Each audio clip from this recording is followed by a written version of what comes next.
All right, this is video number 2 for getting your Aweber all dialed in and set up here. So you should have just finished setting up your new Aweber account. If you already have one, you can pick up here with us also. What we're going to do right now is set up a list.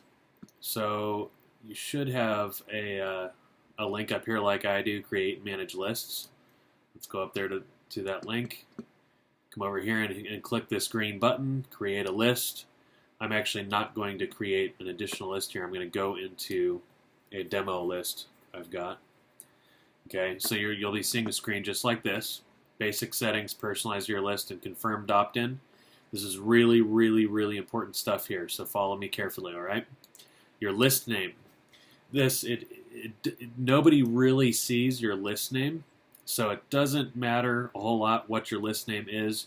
Generally, though, I recommend something short, simple, not necessarily opportunity specific. My main marketing list this past year on the internet was my first initial plus the word leverage. For example, that's been my primary marketing list, K leverage. Really doesn't matter what you call your list, but pick a name, get it in here. Your list description, this is important. This is you telling your subscribers what this list or this campaign is about. I would throw something in there kind of like this.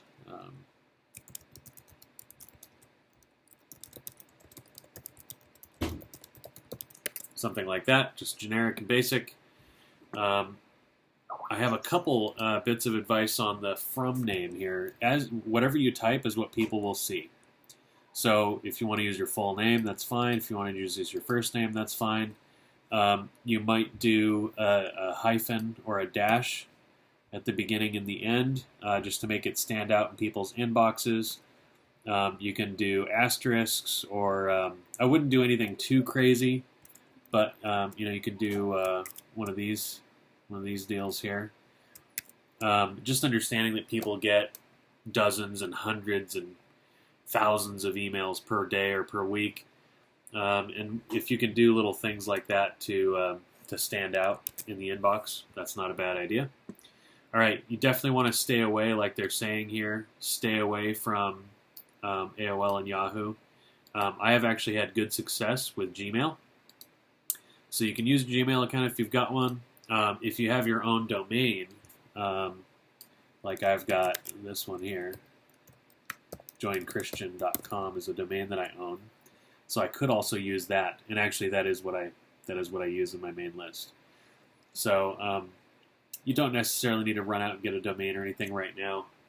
But if you take this seriously and start to ramp this up, you might want to go see if you can get join whatever your name is .com, or work with your name here.com. A domain like that is kind of nice to have for stuff like this.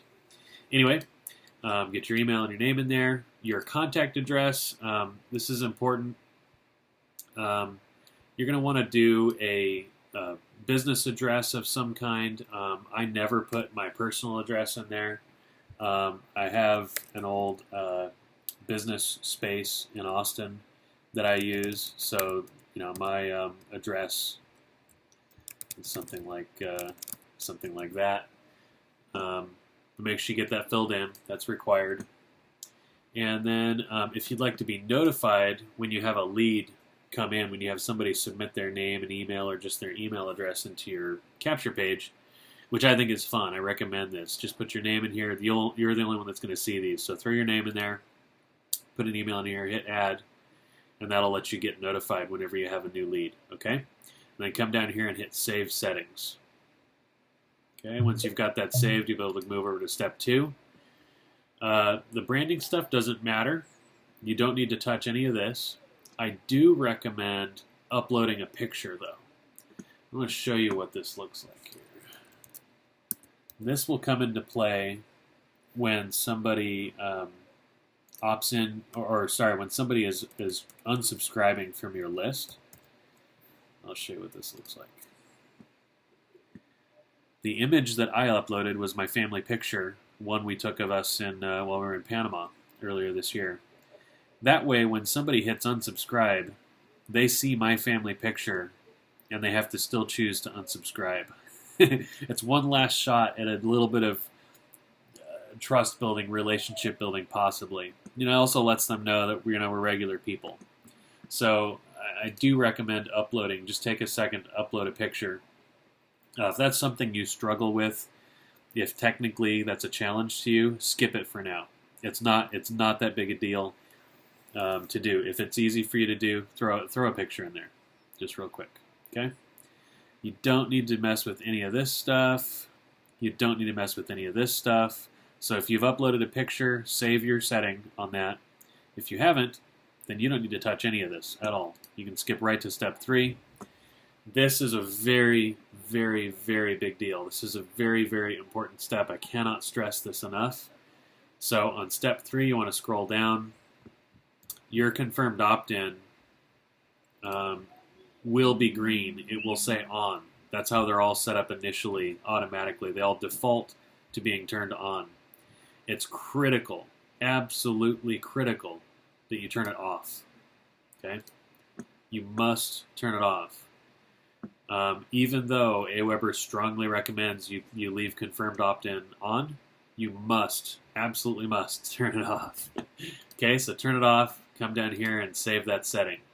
You don't need to worry about step 3 at all. As long as confirmed opt-in is off, this page doesn't really matter because nobody's ever going to get a confirmation message from your list. Okay, so what you just did is you created a single opt-in list, which is what we need. A couple closing thoughts. If you're new and getting your list set up is a big deal, and the next part's the fun part. We're going to come in here with your newly set up list and import our team message series. And this is where you're going to start to see the power of this tool. So I'm excited for it.